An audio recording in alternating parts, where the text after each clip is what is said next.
నమస్తే మేడం. నమస్తే అండి. మేడం, ఈ మధ్య మనం చూస్తూనే ఉన్నాం, జగన్కి వ్యతిరేకంగా షర్మిల చాలా ట్వీట్లు చేశారు. మొదట ఎందుకు కాంగ్రెస్ సంఘీభావం తెలపలేదు అని చెప్పేసి అంటే, దానికి ఎందుకు సంఘీభావం తెలపాలి మేము, నువ్వు ఇన్ని హత్యలు ఇన్ని మారణ కాండాలు చేసినందుక అని చెప్పేసి కూడా చాలా విషయాలు మాట్లాడారు. అండ్ రీసెంట్గా మీరు అసెంబ్లీకి వెళ్ళడం లేదు, రాజీనామా చేయండి అని చెప్పేసి కూడా జగన్ని ఉద్దేశిస్తూ ఒక ట్వీట్ పెట్టారు. అసలు ఎలా చూడొచ్చు అంటారు ఈ సిచ్యువేషన్ని? ఇది జగన్ చేజేతిలో చేసుకున్నదండి. ఎందుకంటే అసలు దేనికోసం ఆయన ఢిల్లీ వెళ్ళారు, ఎవరి కోసం వెళ్ళారు అతను? ఇప్పుడు 31 హత్యలు అంటారు, 36 హత్యలు అంటారు, అక్కడే క్లారిటీ లేదు. Number 1. Number 2, photo exhibition, video exhibition అన్నారు. అతను పేర్లు అడిగితే చెప్పలేదు. ఒక నేషనల్ మీడియా రిపోర్టర్ అడిగితే పేర్లు అడిగితే తప్పించుకున్నాడు. మీరు ఒకటి చెప్పేటప్పుడు ఎవిడెన్స్ ఇవ్వాలి కదా. ఇప్పుడు ఫలానా చోట ఫలానా వ్యక్తి ఫలానా టైంలో అని చెప్పాలి మనం. అదేది లేదు. అంటే వీళ్ళు ఫొటోస్ మార్ఫింగ్ చేసి వీడియోస్ మార్ఫింగ్ చేసి పెట్టారా అనే సందేహం అందరిలోనూ ఉంది. సో దేనికోసం వెళ్ళినట్టు అసలు? ఇప్పుడు అసెంబ్లీ సమావేశాలకు నువ్వు హాజరు కాకుండా నిన్ను నమ్మి నీ కాన్స్టిట్యుయెన్సీ వాళ్ళు పులివెందుల నిన్ను రాజశేఖర్ బిడ్డగా నిన్ను అభిమానించి నిన్ను ఈసారి కూడా గెలిపించారు. నీకు 11 సీట్లు ఇచ్చారంటే అందులో సగం మనం చెప్పుకున్నాం. ఈవీఎంలంతా కూడా ఇది చేసి వాళ్ళు తాళాలు కూడా లేకుండా పెద్దిరెడ్డి వాళ్ళు మనకు తెలుసు. అట్లా ఒక 5-6 అట్లా వెళ్ళినా కూడా 4-5 అయితే ఖచ్చితంగా ప్రజలు ఇష్టపడి వేసినవి. కాబట్టి పులివెందులకి నువ్వేం చేస్తున్నావు? పులివెందుల నుంచి ఒక ఎమ్మెల్యేగా ఎన్నికయ్యాక వాళ్ళ వెరిడిక్ట్కి నువ్వు ఒక గౌరవం ఇచ్చి శాసనసభకి వెళ్ళాలి. ఆయన వెళ్ళటం లేదు. నెంబర్ 1. నెంబర్ 2, ఇప్పుడు మీరు ఎందుకు ఇవ్వలేదు అని అడిగే హక్కు జగన్కి లేదు. అతను ఎవరు, అఖిలేష్ యాదవ్ వచ్చారనుకోండి, ఆ రోజు అతను ఇష్టపడి వచ్చాడు. ఇతను ఇష్టపడి వచ్చాడో అక్కడ కమిటీ వాళ్ళు వెయిట్ చేసి లోక్సభ దగ్గర కొంతమందిని తీసుకొచ్చారని కూడా చెప్పారు. సో వాళ్ళకి ఏ లింకులు ఉన్నాయో పర్సనల్గా అతను పూర్తిగా తెలిసి వచ్చాడో లేదో, అంటే రాష్ట్రంలో ఉండే అక్కడ ఏం జరుగుతోంది అనేది తెలుసుకునే వచ్చాడా అతను, అసలు ఆంధ్రప్రదేశ్ గురించి అవగాహన ఉందా అఖిలేష్ యాదవ్కి అనేది మనకు తెలియదు. వాళ్ళు పిలిచారు, వచ్చాడు, ఏదో మాట్లాడాడు, ఇలాంటివి నేను ఖండిస్తున్నానన్నాడు, వెళ్ళిపోయాడు. సో వాళ్ళు వచ్చే ముందు వాళ్ళు కూడా ఒక అవగాహనతో రావాలి. అసలు ఏం జరిగింది, 45 రోజుల్లో ఏం జరుగుతుంది, 45 రోజుల్లో ఏమైనా చేయడానికి అవకాశం ఉంటుందా ఒక కొత్తగా వచ్చిన ఒక ప్రభుత్వం అనేది అతను కూడా ఆలోచించాలి. తర్వాత 5 ఏళ్లలో జరిగిన అసలు విధ్వంసాలు ఏంటి, అసలు ఇవన్నీ మాట్లాడే ముందు నేనేమంటానంటే, తిరుమావళవన్ కూడా వచ్చి ఖండించాడు అతను. తర్వాత ఇంకొక తమిళ అతను వచ్చి ఈయన ప్రధానమంత్రి క్యాండిడేట్ అని చెప్పాడు. అసలు వీళ్ళు ఎందుకు మాట్లాడతారు పనికిమాలిన మాటలు? ప్రధానమంత్రిని అవుతాన్ని కేసీఆర్ ఏమయ్యాడు బీఆర్ఎస్ పెట్టి? ఈరోజు అసలు ఉనికిలోకి లేకుండా అయిపోయింది ఆ పార్టీ. కాబట్టి హిట్లర్ అనే వాళ్ళని లేదు నియంతలను ఏం చేస్తుందంటే ప్రజలు ఇలాగా తిరస్కరిస్తారు. అందుకు ఉదాహరణ జగన్ అండ్ కేసీఆర్. మనకి ఇంకొక విషయం ఏంటంటే, ఇప్పుడు వీళ్ళందరూ వచ్చారండి, మీకు తెలుసా వీళ్ళందరి రాష్ట్రాల్లో ఎన్నెన్ని హత్యాకాండాలు జరిగాయని? మీరు కనుక ఉత్తరప్రదేశ్ తీసుకున్నారనుకోండి, 2019లో 6 లక్షల పైచీలకు ఉన్నాయి. అలా మీరు 24 వరకు తీసుకున్నారంటే ప్రతి సంవత్సరం 5 లక్షలకు తక్కువగా ఈ హత్యాకాండాలు కావచ్చు మొత్తం అన్నీ జరిగినవి ఉత్తరప్రదేశ్లో ఎక్కువ. అదేవిధంగా తమిళనాడు తీసుకుంటే ఒక్కొక్క సంవత్సరం మీరు లెక్కలు తీసుకున్నారంటే 1,75,000 అట్లా ఇష్టానికి ఉంటాయి అన్నమాట. మరి మీ రాష్ట్రంలో మీరు మాట్లాడండి, వెళ్ళి అక్కడ మాట్లాడకుండా ఇక్కడ 31 హత్యలు చెప్పగానే మీరు వచ్చి ఎగ్జిబిషన్ చూసేసి లేదా చూడకుండా మాట్లాడారో మనకు తెలియదు అది. కాబట్టి మాట్లాడే ముందు రాజకీయ నాయకులు ఒక అవగాహనతో మాట్లాడాలి. సో అది షర్మిల నిలదీశారు. ఇప్పుడు కాంగ్రెస్ ఎందుకు మాట్లాడుతుందండి? సోనియా గాంధీతో విభేదించి ఆయన ఓదార్పు యాత్ర చేసుకుని కొత్తగా పార్టీ పెట్టుకుని నీ చేసుకున్న మనిషితోటి 5 ఏళ్ళు ఆయన ఏం చేశాడో కాంగ్రెస్కి తెలియదా?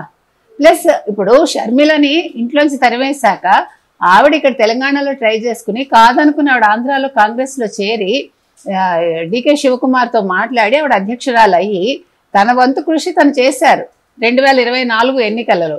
కాబట్టి అక్కడ చెల్లెలు ఉండగా నువ్వు ఏ మొహం పెట్టుకుని వెళ్తావు? అసలు నువ్వు ఎలా అడుగుతావు? అసలు నీకు ఏ రైట్ ఉంది అసలు నీ చెల్లెల్ని? అంటే నీకు రాజకీయంగా నీ ఇంట్లో వాళ్ళు ఎవరు ఎదగకూడదు, నీకు నువ్వు భరించలేవు. అసలు అతని క్యారెక్టర్ అది. ఏది అతను అసహనం మనిషికి. ఇప్పుడు శాసనసభకు ఎందుకు రావట్లేదండి? భరించలేడు. ఇప్పుడు నువ్వు చేసిన తప్పులు 19 నుంచి 24 వరకు చంద్రబాబు నాయుడిని ఎట్లా ఏడిపించారండి? ఎవరు కొడాలి నాని కావచ్చు, తర్వాత రోజా కావచ్చు, వీళ్ళందరూ కూడా పేరుని నాని ఒక్కొక్కరిని తీసుకోండి, ఎన్ని రకాలుగా మాటలు అంటే నువ్వు ఎంజాయ్ చేసావు కూర్చుని. ఎంతలో ఎంజాయ్ చేశాడండి. తర్వాత చంద్రబాబు నాయుడుని అరెస్ట్ చేసినప్పుడు మీకు గుర్తుంటే వీడియో మీరు క్లిప్పింగ్ చూసే ఉంటారు. నేను లేనుగా, నేను లండన్లో ఉన్నాగా అని నవ్వాడండి. అసలు మీరు ఆ నవ్వు చూడాలి, ఎంత ఆనందం అంటే ఒక పైశాచిక ఆనందం ఆయన మొహంలో. కాబట్టి ఇలాంటి వ్యక్తికి వాళ్ళు ఎందుకు అసలు సపోర్ట్ చేయాలి అని అడుగుతున్నాను నేను. రెండోది, షర్మిల అన్నది కరెక్ట్. ఇప్పుడు నువ్వు శాసనసభకి రావట్లేదు, శాసనసభకి రానప్పుడు అసలు నీకెందుకు? ఇప్పుడు అక్కడేమో శ్వేతపత్రాలు రిలీజ్ చేస్తుంటే ఈయన మీడియా ముందు పత్రాలు రిలీజ్ చేసి వాళ్ళని కెమెరాలు తీసుకురావద్దని చెప్పి, వాళ్ళని కెమెరాలు తీసుకురావద్దంటే వాళ్ళు ఏ మొహం పెట్టుకుని రిపోర్టర్స్ వెళ్ళారండి? అసలు మీడియా సంస్థలు ఎలా అనుమతిస్తాయి అసలు? అంటే మీడియాకి స్వేచ్ఛ లేదా? వాళ్ళు అడగరా కెమెరాలు వద్దు మేము ఫుటేజ్ ఇస్తామంటే మీరు తీసేసుకుంటారా? ఇంకెందుకండి మీడియా, ఎందుకు? ఇంకా వాళ్ళు పంపిస్తారు, మీరు రాసుకోండి, రిపోర్టర్స్ వెళ్ళే అవసరం లేదు. పేపర్లు కూడా అంతే, పెన్నులు తీసుకుని వెళ్ళటం ఎందుకు? ఇంకా ఇప్పుడు మీడియా స్వేచ్ఛ నువ్వు అసలు ముఖ్యమంత్రివి కావు, ఇప్పుడు నువ్వు ఒక ఎమ్మెల్యేవి, మాజీ ముఖ్యమంత్రివి. మరి నువ్వు అట్లా డిమాండ్ చేస్తే మీడియా సంస్థలన్నీ ఎందుకు గమనున్నాయి? ప్రశ్నించాలి కదా, అంత భయం ఎందుకు? తర్వాత ఆయన అసలు అక్కడ ఆయన పత్రాలు ఎలా రిలీజ్ చేశాడండి? దానికి వ్యాలిడిటీ ఏంటి? ఇప్పుడు శాసనసభలో శ్వేతపత్రం రిలీజ్ చేసినప్పుడు అసెంబ్లీలో దానికి ఒక వ్యాలిడిటీ ఉంటుంది, అది అక్కడ రికార్డ్ అవుతుంది. ఇక్కడ నువ్వెందుకు ఇస్తావు? అసలు నీకు ఏం హక్కు ఉంది? అది ఏ రకంగా చెల్లుతుంది అసలు? ఇవన్నీ కూడా అందరూ ఆలోచించాలి. కాబట్టి ఈరోజు జగన్మోహన్ రెడ్డి చేసేవన్నీ అవకతవకలండి. అతను శాసనసభలో ఎవరిని ఈరోజు ఎదుర్కోలేడు, అవమానాలు భరించలేడు. మీకు గుర్తుంటే తమ్మినేని సీతారాం ఎవడండి? చంద్రబాబు నాయుడు హయాంలో మంత్రిగా పనిచేసిన వాడు. ఎన్ని రకాలుగా ఇబ్బంది పెట్టాడండి. అసలు వీళ్ళందరూ అంటుంటే అతను ఎంజాయ్ చేశాడు. అతను కూడా చాలా అసలు అన్సెరమోనియస్గా బిహేవ్ చేశాడు. కాబట్టి ఈరోజు ఎవరైతే ఉన్నారో అసెంబ్లీ స్థానంలో, ఇప్పుడు అయ్యన్న పాత్రుడికి భయపడుతున్నాడండి ఆయన. అయ్యన్న పాత్రుడు అవగానే భయపడిపోయాడు. సో ఇప్పుడు అయ్యన్న పాత్రుడు నోరు విప్పాడంటే భరించలేడు. ఎందుకంటే అయ్యన్న పాత్రుడుని మీకు తెలుసు, గతంలో అతని గోడ కూల్చి అతని మీద చాలా అంటే కేసులు పెట్టి అన్నీ ఉన్నాయి. కాబట్టి మనుషుల్ని ఎదుర్కోలేడు, ధైర్యం లేదు మనిషికి, పిరికివాడు, బింకాలు పోతాడు. కానీ ఎట్ ద సేమ్ టైం మనం అతన్ని తక్కువ అంచనా వేయకూడదు. ఒక అపరిచితుడిలాగా అతను చెప్పాలంటే, మనం సినిమా చూసాం కదా, ఆ క్యారెక్టర్ అతనిది, జగన్మోహన్ రెడ్డిది. ఎందుకంటే ఒకసారి మంచిగా ఉన్నట్టుంటాడు, మనుషులతో ఉన్నట్టుంటాడు, కానీ భరించలేడు, మనుషులకి ఏమీ చెయ్యడు, ఊరికే కబుర్లు చెప్తాడు. వాళ్ళకి చేస్తానంటాడు, వాళ్ళు ఎదురు తిరిగితే వాళ్ళని ఎలాగా వాళ్ళ మీద పగ తీర్చుకోవాలని ఆలోచిస్తాడు. కాబట్టి అతని నేచర్ అది. కాబట్టి జగన్మోహన్ రెడ్డిని నమ్మటానికి లేదండి. అండ్ ఇదే ప్రాసెస్ లో అంటే వైసీపీ నేతలు కొంతమంది షర్మిలను కూడా దూషిస్తున్నారు. నువ్వు ఒక స్వార్థపరురాలివి అని చెప్పేసి మాట్లాడుతున్నారు. అంటే మొన్నటి వరకు తెలంగాణలో ఉండి మళ్ళీ ఇప్పుడు ఏపీకి వచ్చి ఇప్పుడు మీ అన్నకి ఎదురుగా నిలబడుతున్నావు, ఆయనకి యాంటీగా ట్వీట్లు చేస్తున్నావు, మాట్లాడుతున్నావు అని చెప్పేసి అంటున్నారు.